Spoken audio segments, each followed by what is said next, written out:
Good afternoon, everybody, and we are back. I am Shawnee, and welcome to the Shawnee View, designed for happy life, engineered to last.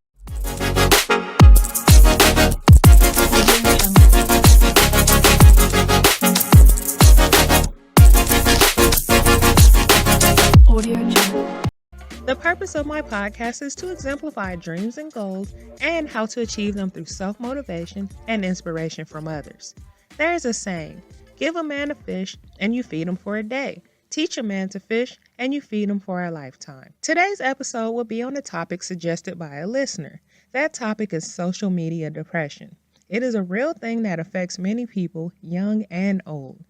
Facebook depression in particular is used to refer to the feeling people get when they see their friends leading what appears to be a more exciting life than they lead, based on their friends' status updates and photos. Some experts point out social media cannot cause depression or other mental health conditions because it is simply a tool, but it can certainly make conditions that are already present all the more painful. Notifications are like junk food. They give us a rush of dopamine because someone liked our comment or status update or because someone posted something on their page. But the jolt of happy energy we get is a hollow one. It's not lasting. Did you know that social media companies hire attention engineers who borrow principles from Las Vegas casino gambling? There are also other places from which they pull principles to try to make these products as addictive as possible.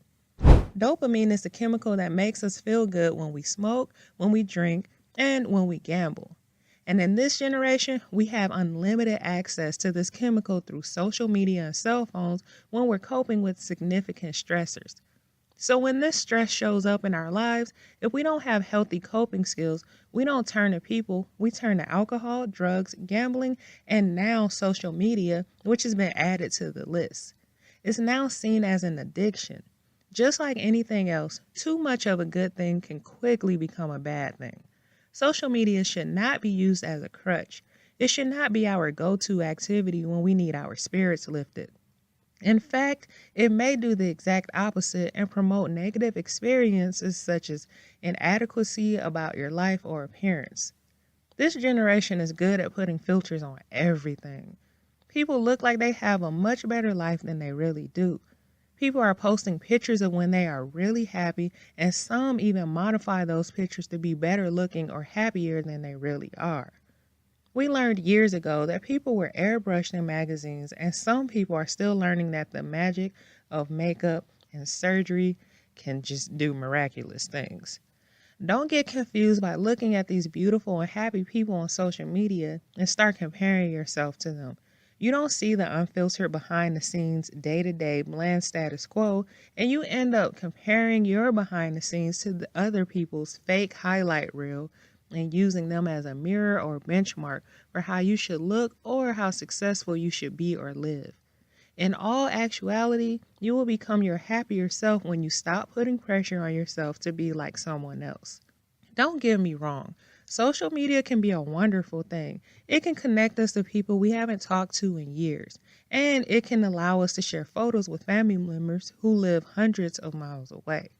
It can help us set up events like parties and book clubs. It can provide hours of entertainment with funny memes and cat videos.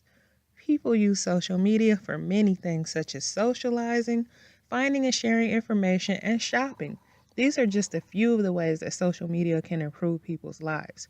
But the bottom line is that it's only a diversion. Studies have shown that people who ditch Facebook are typically happier than those who don't.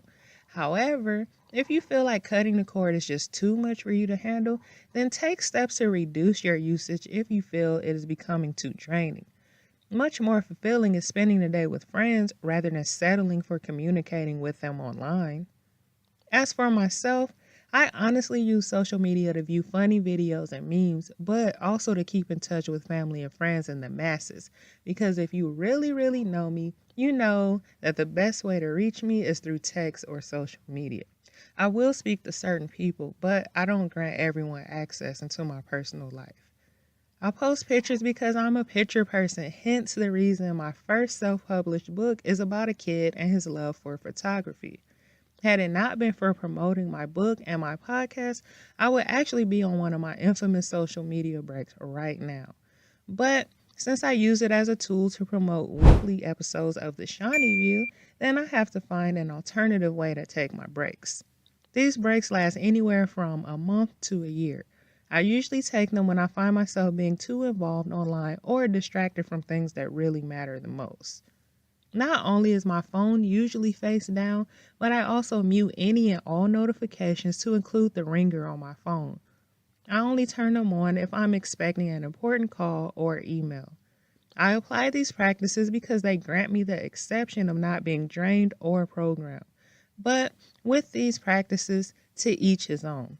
I'll just say, live your life and appreciate who you are and what you bring to the world without comparing yourself to others. Oh, and use social media responsibly.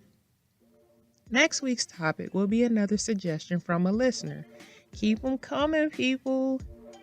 So, if you like what you hear, please follow, subscribe, like, add, request, comment, and share.